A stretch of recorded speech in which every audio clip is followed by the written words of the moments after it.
यार आप exam tour देख रहे हैं। मेरे साथ शिवनंदन भारती सर हैं और पटना हाई कोर्ट के सुप्रसिद्ध वकील हैं। कल 4 तारीख है। कल बीपीएससी जो एग्जाम हुआ था, बीपीएससी 17th का जो बापू परीक्षा केंद्र का एग्जाम रद्द हुआ, उसका री एग्जाम है। अलग अलग सेंटर बनाए गए हैं। अभी भी विद्यार्थी डटे हुए हैं, वो चाहे गर्दनी बाग हो या गांधी मैदान में। आप देखिएगा तो जन सुराज के संस्थापक प्रशांत किशोर जी बैठे हुए हैं। और आज आप देखे होइएगा पप्पू यादव जी कई एक बार कई जगह आए, सड़क पर ट्रेन को घेरे, लेकिन अभी तक कोई खबर निकल कर नहीं आई।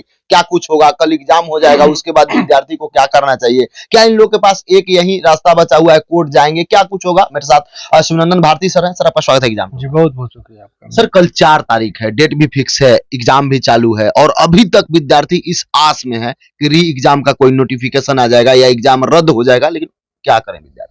देखिए, लोकतंत्र में लोगों का जो ये धरना प्रदर्शन होता है, ये एक तरह से सरकार के ऊपर अपनी बात को रखकर दबाव बनाने की कोशिश की जाती है और आंदोलन के माध्यम से जनता की आवाज जो है सो सत्ता तक पहुंचती है।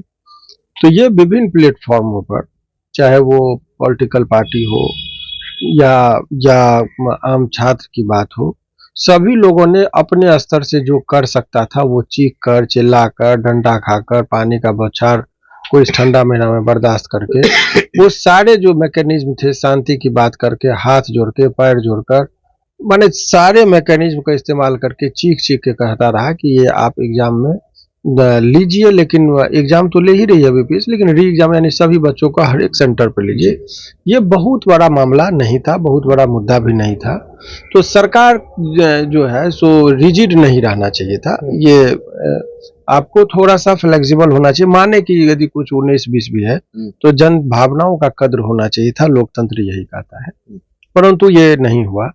अब जो बहुत सारे लोग एक डायरेक्शन में ये बात करने लगे कि सुप्रीम कोर्ट जाएंगे, सुप्रीम कोर्ट जाएंगे, तो मेरा यकीन मानिए, मेरा जो अनुभव है, जिस आधार पर मैं बात कर रहा हूँ, मेरे से बहुत जो शीर्ष लेवल के नेता इसमें लगे हैं, उन लोगों ने हमसे सजेशन मांगा कि अब इसमें कोर्ट के तरफ रुख क्या हो सकता है। मैंने स्पष्ट शब्दों में कहा कि कोर्ट से इतने कम टाइम में आपको हियरिंग स्टे की जो यदि उम्मीद करते हैं तो यहाँ से आप निराश लौटेंगे, क्योंकि जो प्रक्रिया का फॉलो करना होगा, कोर्ट बंद है, अभी सैटरडे संडे को कुछ होगा नहीं, मंडे को भी कोर्ट बंद है।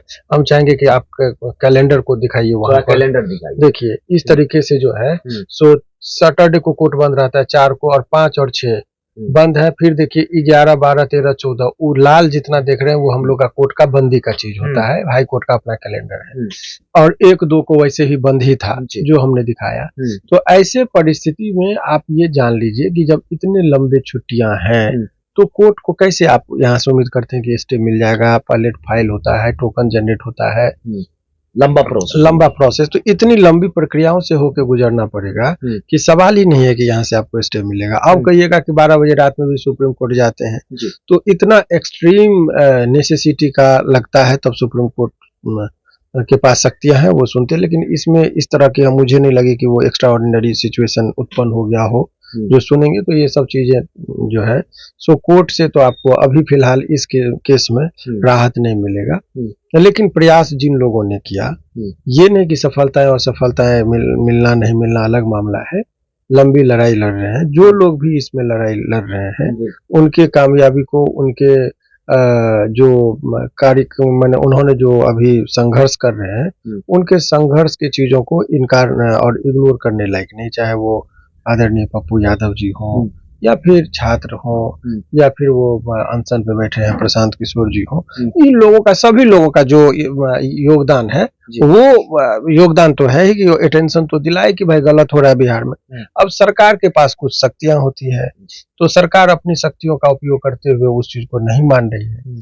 तो अब ऐसे परिस्थिति में विपक्ष की जो भूमिका होती है, तो विपक्ष की जो मुख्य विपक्ष की के जो नेता होते हैं, उनका एक उनके जो कानून के मुताबिक उनका जो स्टेटस होता है एक मंत्री से कम नहीं होता, इसकी फैसिलिटी सारी चीज उनको माना गया है। वो इसलिए कि विपक्ष लोकतंत्र में बड़ा ही बैलेंसिंग वे में कि सत्ता कहीं अपने सत्ता का दुरुपयोग न करे, इसीलिए विपक्ष को उतनी फैसिलिटी होनी चाहिए कि उनकी आवाज अपने लोगों की जनभावना को वहां तक पहुंचा सके।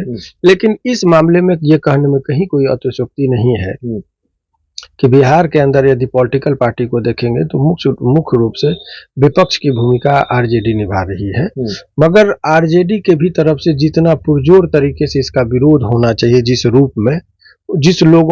रूप में लोग उम्मीद करते थे, आम जनता, क्योंकि इनकी कार्यशैली है कि रोड पर उतरो, सड़क पर उतरो, आंदोलन है तो दिखना चाहिए, तो वो इस तरह का अग्रेशन नहीं दिखाई दिया, जिस वजह से मुझे लग रहा है कि ये जो चीजें हैं जो अभी हो रहा है, तो इसमें विपक्ष के प्रति भी लोगों की नाराजगी है, और सत्ता पक्ष अन्याय लोगों को लग रहा है कर रहा है और विपक्ष उसको बचा नहीं रही है। तो तीसरे तरफ वो जो डाइवर्ट हो रहा है, मात्र इस परिस्थिति में, इस पूरे प्रकरण में 2 ही लोगों का चर्चा पॉलिटिकल लोगों का रहा, जो बहुत राजनीतिक तौर पर कहेंगे कि जैसे आदरणीय पप्पू यादव जी हो गए, फिर प्रशांत किशोर जी हो गए, तो ये दोनों लोगों का जो है सो अभी चर्चा चल रहा है, लेकिन अन्य लोगों का नहीं है, क्योंकि लोगों की भूमिका भी रही है।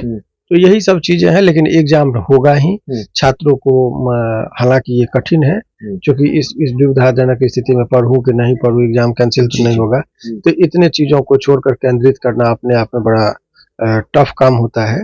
लेकिन सरकार को एक बार अपना रुख जरूर स्पष्ट कर देना चाहिए कि आखिर यदि आंदोलन, आवाज लोगों का नहीं सुनेंगे, तो ये जो एक अस्थायी रूप से यदि कोई भी आदमी मान ले कि राज्य का मैं राजा ही रहूंगा, तब तो फिर लोकतंत्र की परिभाषा खत्म हो जाएगी। इसीलिए जन भावना का कद्र होता तो लोग ज्यादा खुश रहते। ये एक्चुअल बात मुझे जो लगा वो यही है। सर एक प्रश्न और है, कई बार कहा गया कि बीपीएससी स्वतंत्र है, वो ऑटोनोमस बॉडी है, वो सेल्फ डिसीजन विद्यार्थी के हित में ले सकता है, सरकार का कोई दबाव नहीं है। सर ये विद्यार्थी जानना चाह रहे हैं कि क्या इसमें सरकार का सच में कोई दबाव नहीं होता है? बहुत अच्छी बात आपने कहा। देखिए, लोगों को जानकारी नहीं है, वो पूरी इंडिपेंडेंट बॉडी की जहां तक बात है, यहाँ जो भारत का संविधान बना तो 3 अंग है मुख्य रूप से, कार्यपालिका, न्यायपालिका, कार्यपालिका और विधायिका, न्यायपालिका, 3 अंग है। तो तीनों को बोला गया कि आप अपने अपने सेपरेशन ऑफ पावर का कंसेप्ट है कि सभी लोग को पावर को अलग अलग कर दिया गया। तो और बोला गया 3 लिस्ट बना इंडियन कॉन्स्टिट्यूशन में, यूनियन लिस्ट, स्टेट लिस्ट और कॉन्करेंट लिस्ट। जो सब्जेक्ट मैटर उनका दिया गया उसमें राज्य नहीं हस्तक्षेप कर सकता है, राज्य का जो सब्जेक्ट है उसमें केंद्र नहीं हस्तक्षेप कर सकता है, बहुत सारी बातें आई। सेपरेशन ऑफ पावर का कंसेप्ट लाया कि तीनों अंगों को बोला कि अलग अलग पावर है, परंतु उसी में से एक इंटरप्रिटेशन है कि चेक एंड बैलेंस का भी थ्योरी आया कि यदि कोई गलत कर रहा है तो आप चेक भी करिए और उसको फिर बैलेंस में ले आइए। तो अगर कार्यपालिका यदि कोई गलत कर रही है तो लेजिस्लेचर का काम है कि भाई उसको देखिए। अगर न्यायपालिका कोई गलत करता है तो हम लोग पार्लियामेंट में बुला के उसको उस चीज को, संविधान को संशोधन करके या कानून को अमेंडमेंट करके हम लोग लाते हैं। तो ये जो विहित प्रक्रिया है तो वो तो ये चीज है। अगर राज्य के अंदर यदि कोई आयोग है तो उसका चेयरमैन का जो नियुक्ति होता है उसमें स्टेट का बड़ा ही इंटरफेरेंस रहता है। अगर स्टेट कैबिनेट से यदि कोई चीज पास कर ले तो आयोग का औकात नहीं है कि उससे बियॉन्ड वो चले जाए। तो और उनको सौंपा कौन है एग्जाम को, वो जो है शिक्षा विभाग, जैसे शिक्षक वाले में शिक्षा विभाग, इसमें सामान्य प्रशासन विभाग उनको विज्ञापन देता है कि हमारे यहाँ इतनी रिक्तियां हैं, इस आधार पर आप विज्ञापन निकालिए। तो सारा चीज जब है तो ये कह देना कि पूरी तरह से ऑटोनोमस बॉडी है, उनके ऊपर किसी का कोई अंकुश नहीं, तो ये कहना सरासर गलत है। यहाँ पर इतना सुंदर तरीके से भारतीय संविधान का निर्माण हुआ है कि चेक एंड बैलेंस करने की सिद्धांत माने कंसेप्ट जो है सभी अंगों को दिया गया है कि ताकि वो अंग जो है सो मनमाना न करे, तानाशाही न करे। तो उस चीज को भी माने ये व्यवस्था है, इसीलिए वो ये कहना कि बीपीएससी स्वतंत्र है ये कहना ठीक नहीं है। अभी देखिएगा बिहार में खासकर चल रहा है कि इतना लाख नौकरी देंगे, जब कोई नौकरी फाइनल होता है, रिजल्ट सब कुछ आ जाता है, ज्वाइनिंग लेटर होता है, तो मुख्यमंत्री हो या उस विभाग के मंत्री हो, सब लोग ज्वाइनिंग लेटर वितरण करते हैं, विद्यार्थी को देते हैं, वो लोग सब कुछ होता है। लेकिन जब कोई बात आती है तो आयोग के अधिकारी पर लालछन लगा दिया जाता है, विद्यार्थी भी आयोग ये सरकार का बड़ा ही चालाकी है। और ये इसीलिए नीतीश जी कहते हैं कि अस्थायी राजा, इसीलिए वो अपने आप को मान लिए हैं कि वो राजनीति के मास्टर हो गए हैं। वो कैसे, अब उसके लिए ज्ञान की जरूरत है, उनके मास्टरी को पकड़ने के लिए। सवाल ये है कि कितना बुद्धिमानी से लोग करे। अभी जो मुर्दाबाद का नारा लग रहा है वो बड़ी मूर्खतापूर्ण लोग नारा लगा रहे हैं, बीपीएससी मुर्दाबाद। अरे मुर्दा का तुम क्या मुर्दाबाद करोगे? बीपीएससी सरकार की मुर्दाबाद नहीं हो रही। क्रेडिट कौन ले रहा है? नियोजन पत्र कौन बांट रहा है? बीपीएससी का चेयरमैन तो नहीं बांट रहा है। तो जब क्रेडिट लेने की बात आती है तो बहुत ही धूमधाम से गांधी मैदान में नियोजन पत्र बस से बुलाया जाता है।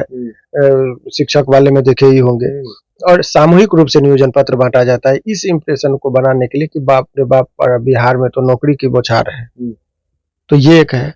और जब कोई आलोचना की बात होती है, कोई त्रुटिपूर्ण कार्य होता है, तो चेयरमैन को आगे कर दिया जाता है। शिक्षा मंत्री कौन है किसी को नहीं पता होगा, माने किसी को नहीं, माने अधिकतर लोगों को नहीं पता होगा, परंतु शिक्षा सचिव कौन है सबको पता है। और ये दौर के पाठक के टाइम से चला। अभी सिद्धार्थ सर आ गए हैं तो सभी लोग जान रहे हैं कि तो मंत्री में, यानी कि ये जो एक आरोप लग रहा है इस सरकार के ऊपर कि ये जो है जो ब्यूरोक्रेसी के हाथ में ये सारा चीज दे दिए हैं, ऑफिसर शाही हो गया है पूरे बिहार में, तो ये सब चीज में आलोचना थी। लेकिन अब ये यथार्थ में भी महसूस करने लगे हैं लोग कि कहीं ना कहीं अब ऑफिसर शाही बढ़ती जा रही है, क्योंकि ऑफिसर जिम्मेदार नहीं है जनता के प्रति, वो तो नौकरी के प्रति अपने कर्तव्य का जो एक विहित जो प्रेस्क्राइब रूल है उसके मुताबिक काम करने। लेकिन नेता हम लोगों के बीच में आते हैं वोट मांगने, वोट हम लोग देते हैं, चुन के जाते हैं। तो ऐसे परिस्थिति में नेता जो है सो को जवाबदेह होना चाहिए। तो हम लोग यदि इन पर ऑफिसर पर यदि उम्मीद करते हैं तो ये उम्मीद हम लोग का कभी पूरा नहीं होगा। ऑफिसर का बहुत ज्यादा रोल नहीं होता है। मतलब अब विद्यार्थी के पास एक ही उम्मीद बचा हुआ है, या तो पटना हाई कोर्ट या सुप्रीम कोर्ट। बहुत बेबाकी से बात बोल रहे हैं कि कोर्ट से भी इस प्रकरण में कुछ नहीं होना है। क्यों नहीं होना है? इतना कम टाइम अवधि में लोग नाराबाजी कर लेने से कि कोर्ट जाएंगे कोर्ट जाएंगे कोर्ट जाएंगे, उससे कोई आओ तो तब पता चलेगा। और मेरा ये कहना है कि लोग ये कहते हैं, मैंने इसी वजह से TRE 2 में और TRE 3 में कोई केस जो बच्चे आए थे, मैंने सभी लोगों को इग्नोर किया कि भाई आप केस कर देंगे, वकील तो चाहेंगे कि केस करिए, परंतु यहाँ से न्याय की जो प्रक्रिया है बहुत लंबी है। देखिए अभी अतुल सुभाष क्यों सुसाइड कर लिया, इतने पेचीदे मामले फंसे हुए ना कि आपको डायरेक्ट न्याय के लिए प्रतीक्षा करना चाहिए। इससे कई गुना ज्यादा आपको पेशेंस रखने की आवश्यकता है। तो ये सब चीज है, शॉर्टकट तरीका लोग अपनाते हैं। तो भाई पॉलिटिकल प्रेशर से तो क्या नहीं होता है, तो अभी पॉलिटिकल प्रेशर से ही काम होगा। अगर पॉलिटिकल प्रेशर से ये काम नहीं होता है तो आप ये जो चाह रहे हैं कि हाई कोर्ट और सुप्रीम कोर्ट अपने मन से इंटरफेरेंस करेगी, ये होगा, मुझे नहीं लग रहा है कि व्यवहारिकता में ऐसा संभव है अभी फिलहाल। चलिए, जो भी विद्यार्थी देख रहे हैं, बीपीएससी के स्टूडेंट हैं, आपके मन में और कोई प्रश्न हो तो कमेंट सेक्शन में जरूर कमेंट कीजिए।